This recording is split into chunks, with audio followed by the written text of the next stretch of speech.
Hi, I'm Gary White for Channel 6, Central Kentucky Television, and I'm here with Luke Freese at the Nelson County Extension Office.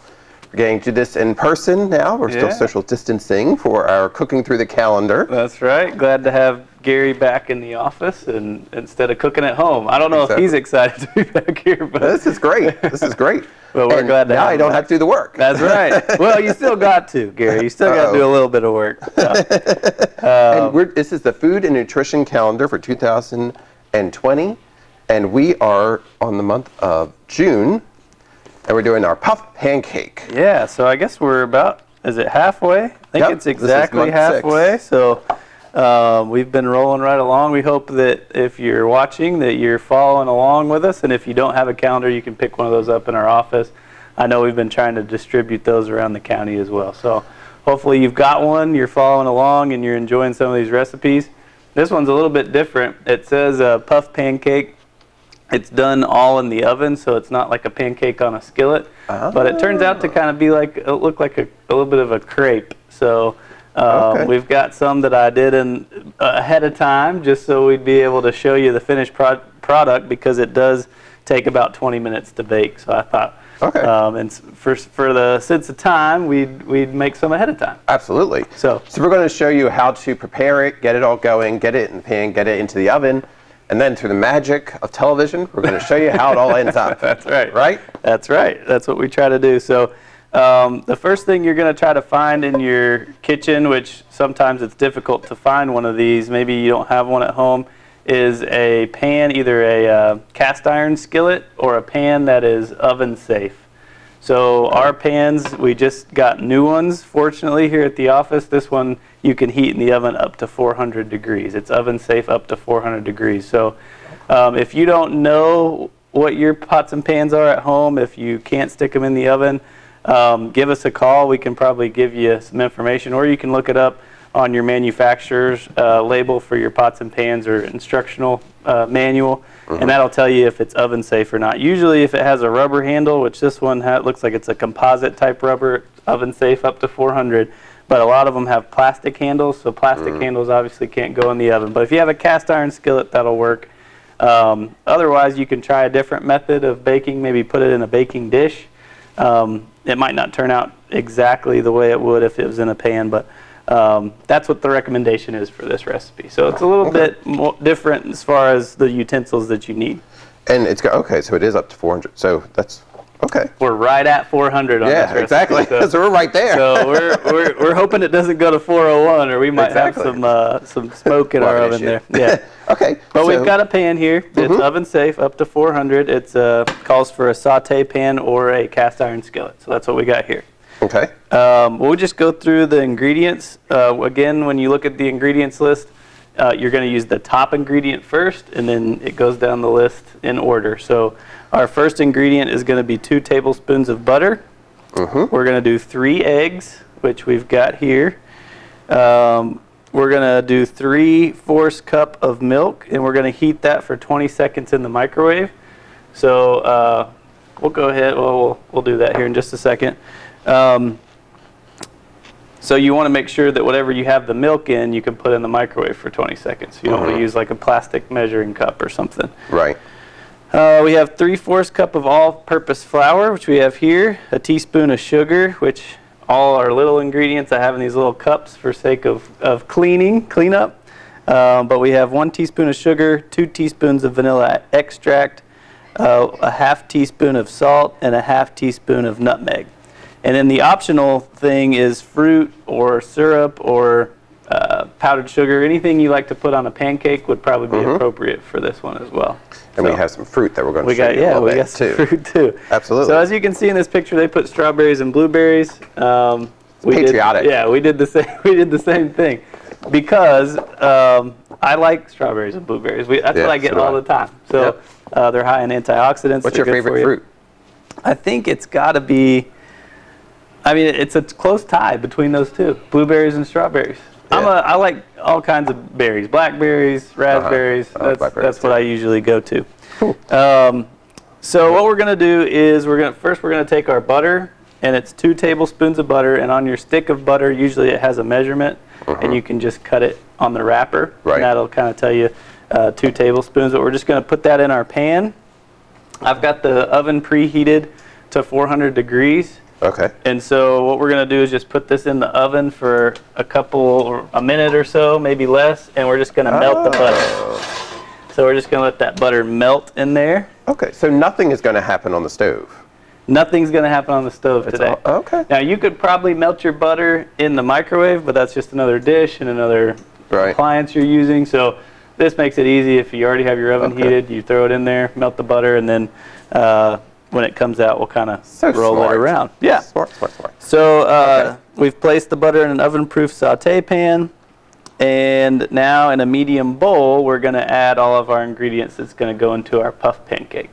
Okay. So I'm going to ask Gary once again. Do you want to microwave the milk? Yeah. Well, do you mind to do that? Yeah. So we got a microwave right behind Gary. Yeah. He's going to throw that in there for 20 seconds. And then we're going to crack the eggs and put them into this bowl.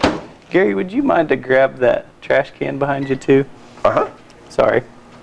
So we've kind of shown you in different episodes the best way to crack an egg so you don't get it all over the side of your bowl and your countertops is to use the dull edge of a butter knife and just tap it and then break it into the bowl.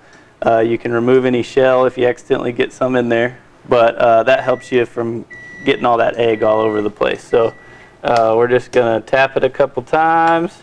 I'm going to check the milk. Yeah. And we're going to do that 3 times. Okay.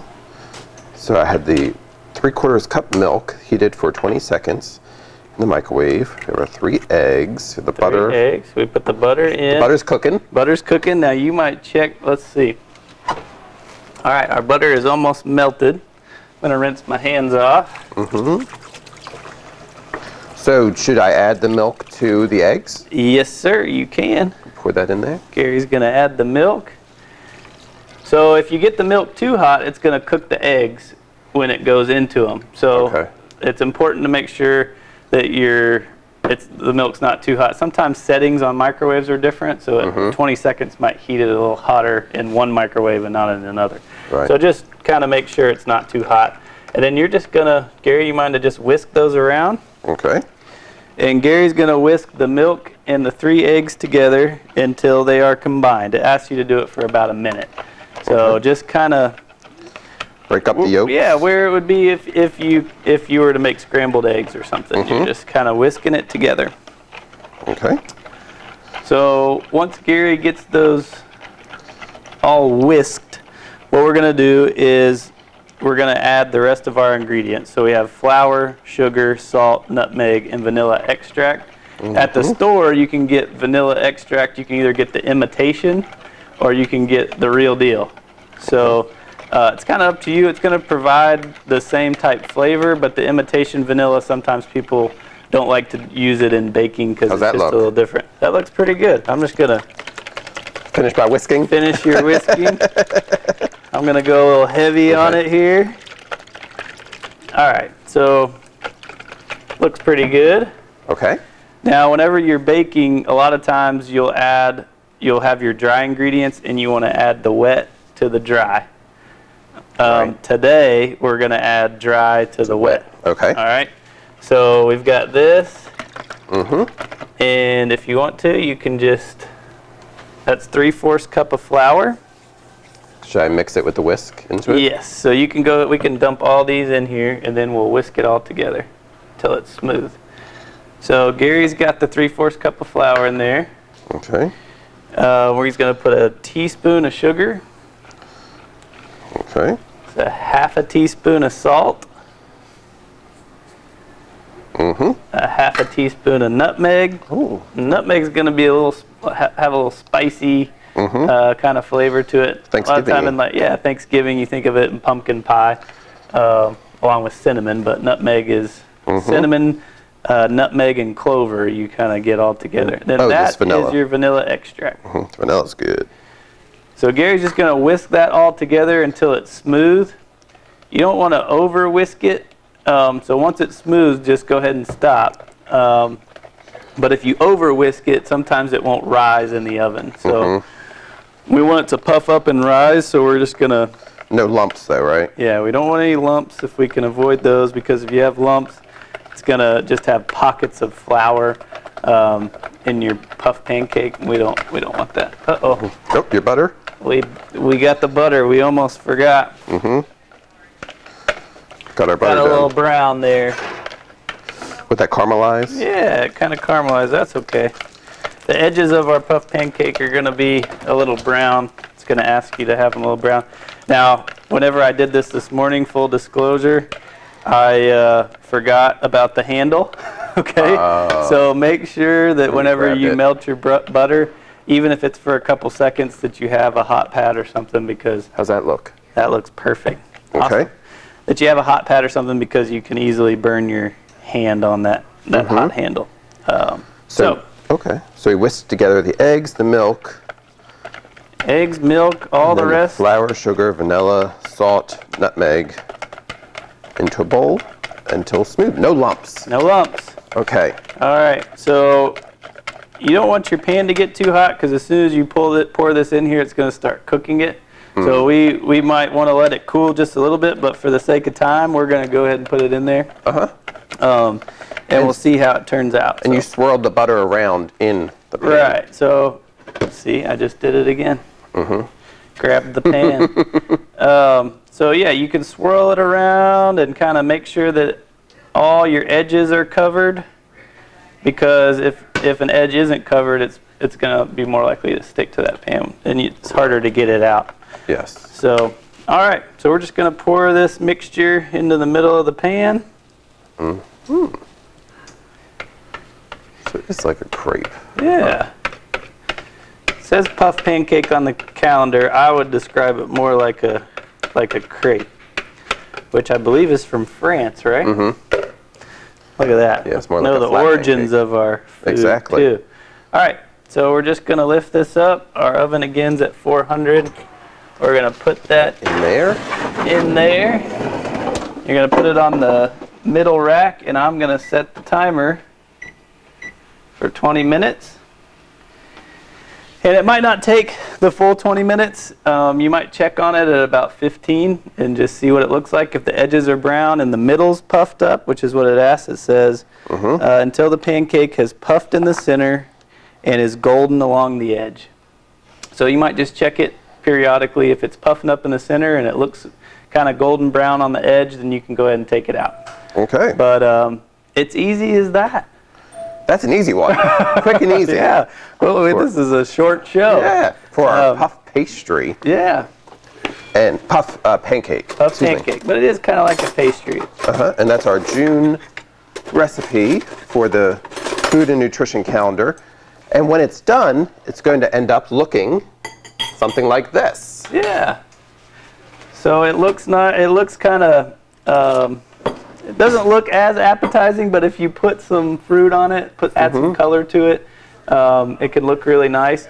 And then what we're going to do is you could put powdered sugar or syrup on it. But what we're going to do is throw just a little bit of whipped cream on top, or at least I am.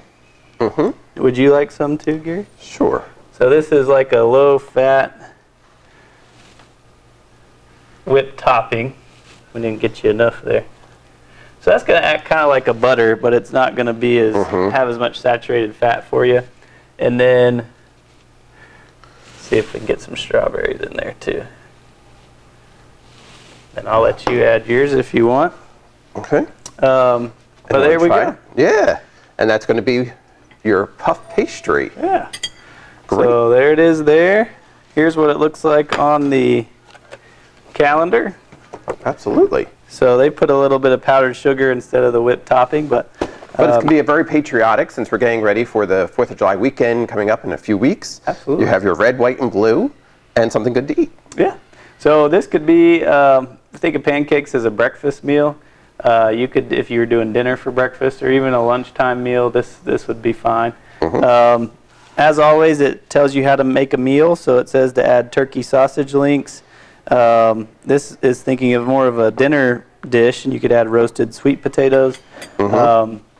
You could add a salad if you wanted to, if you wanted some green in there.